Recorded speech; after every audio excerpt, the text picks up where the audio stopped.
Welcome everybody to our first nutrition class of 2015.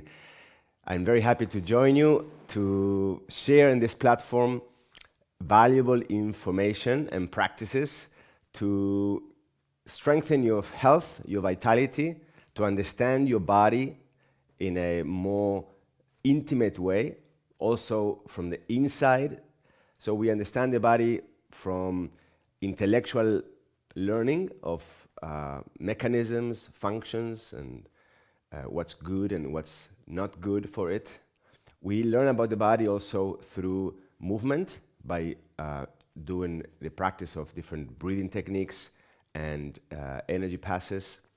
And then we also learn about the body from the inside out by doing guiding our awareness to go inside the body and experience it in that way as a feeling, as a sensation, as a visual experience that is coming from the inside directly. And that's a tangible way for us to experience one of the things that the new science available to us is teaching us, is that the brain does not distinguish that well between a tangible physical phenomena that comes from the outside world and a inner generated experience. If we visualize something, if we think and formulate words about something, the brain takes that as a real phenomena in very much the same way as if it actually happens from the outside. So this is important because, first of all, it puts at the forefront that the way we think and the way we create images inside of us physically impacts how our body is going to function and shape itself. And secondly, it also gives us an avenue from where we can access ourselves. We can do a lot of things in terms of what our body is doing, function-wise, and also the experience that it's having of life. We can do a lot of that by exercising with purpose a command over our thoughts and our images. Cultivating feelings in a purposeful way to impact downstream the different organs of the body. So it's a whole avenue that we can utilize much more tangible, in a much more purposeful way that is not how we are usually taught that reality is, right? We are taught that things happen outside and then we are impacted by those events and we have to react or respond, etc. But a lot of that can happen directly from the inside out. And I'm starting emphasizing this because today we're going to really emphasize coming out of all the holiday season. Give me 1 second. I want to please make sure everybody's on mute. Thank you.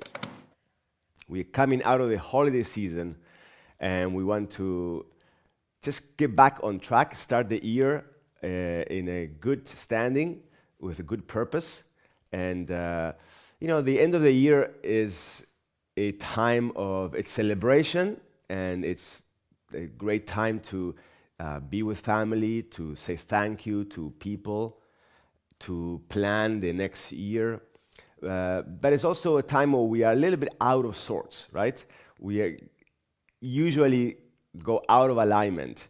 We are interacting with family that gets us, and we are going to a lot of emotional reactivity.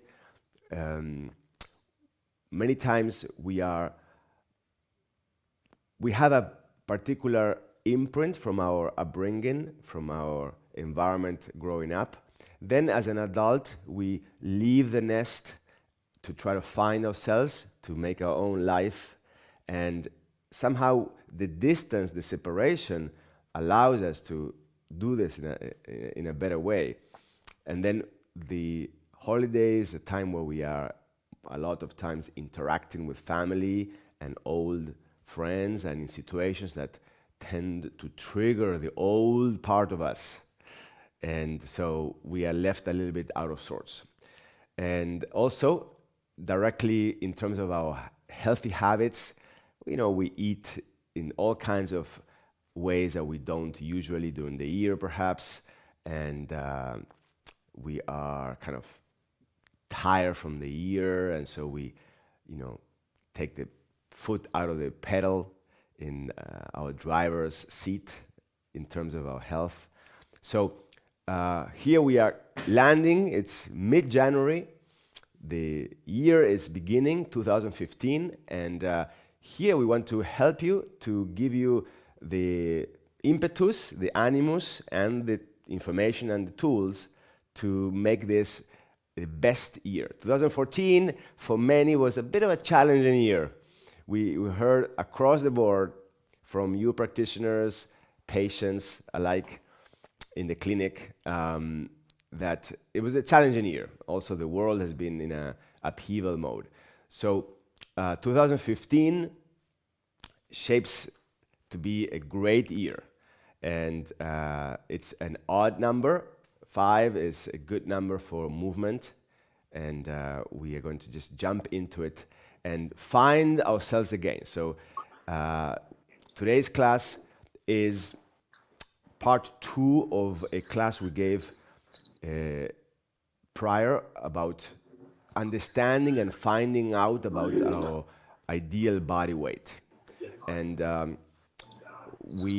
there's many things that either we did not have time to emphasize in the way that they deserve last time. So this class, we're going to do that, emphasize all those elements that we didn't before, and also add a variety of new things that we just did not include last time. So for the ones of you who took the class last year, this will absolutely refresh some concepts and add a lot of new things.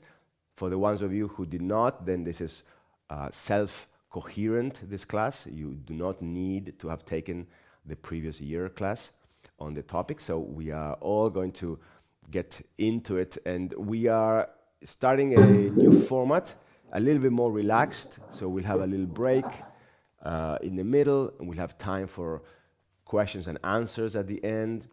And we believe that this will give everybody the chance to have all your questions answered if you have them, and be able to absorb the material in a little more paced way, because we always have so much to share with you, so much to tell you and to teach you and to practice, that we felt that the 90 minutes was falling a little bit short. So let's get to the PowerPoint, as we always do, and we go through some things. So we're going to very soon in class today start moving, but let's begin. I want to really stress out that your weight and your physical shape are deeply influenced by your thinking, your feelings, and your beliefs. It is not a fixed entity. How we eat, how we process food to determine our weight, how our physical structure shapes itself. Of course, they are influenced by fixed things like our genes, for instance, or our environment.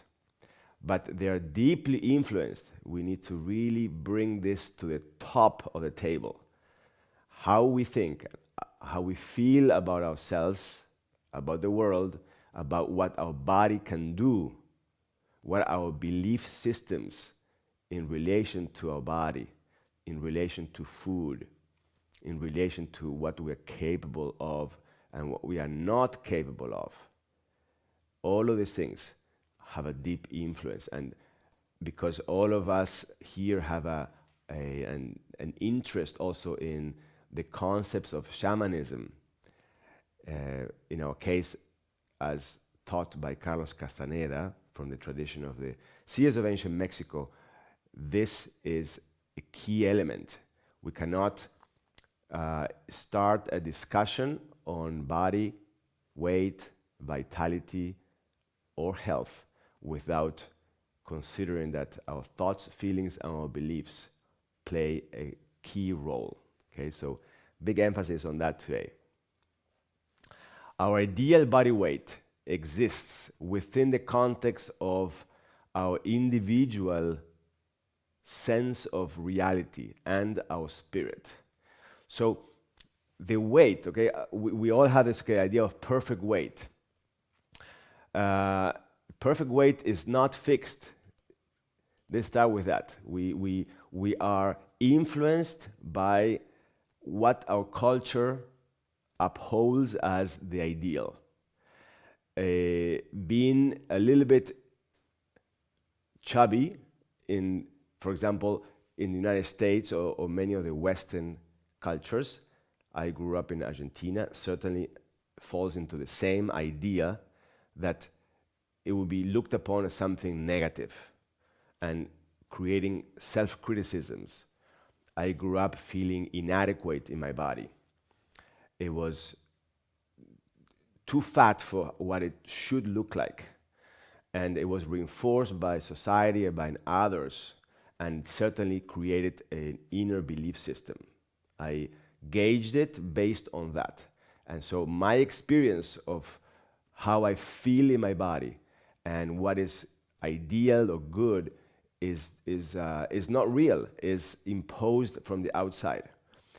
The same weight, the same body type, in a different culture, maybe China, maybe in Polynesian cultures, Hawaii, it would be a great thing. It would be looked upon with pride as something of value, or this person is well nourished, has energy, has money because he has weight. So the same weight that in one place is a negative, to be judged overweight, in a different place, it's the ideal body weight. So ideal body weight is an expression, it should be an expression of how we feel in our body in relation to our soul. Does it feel that our body fits our soul, fits our spirit? It's aligned with it. It just has whatever it needs to have to reflect our spirit in the right way. And that is an absolute individual measurement. And that's how we should go about it. We have to make a big effort to release ourselves from what the idea of what society tells us, about what the culture tells us, and go inside, okay? So, let's state our intent. I have a new relationship with my body. Close your eyes, please, just as you are. I want each one of us, we're going to repeat this intent 3 times. I say it out loud, and then please, everybody, we repeat it internally for us. I have a new relationship with my body. I have a new relationship with my body. I have a new relationship with my body.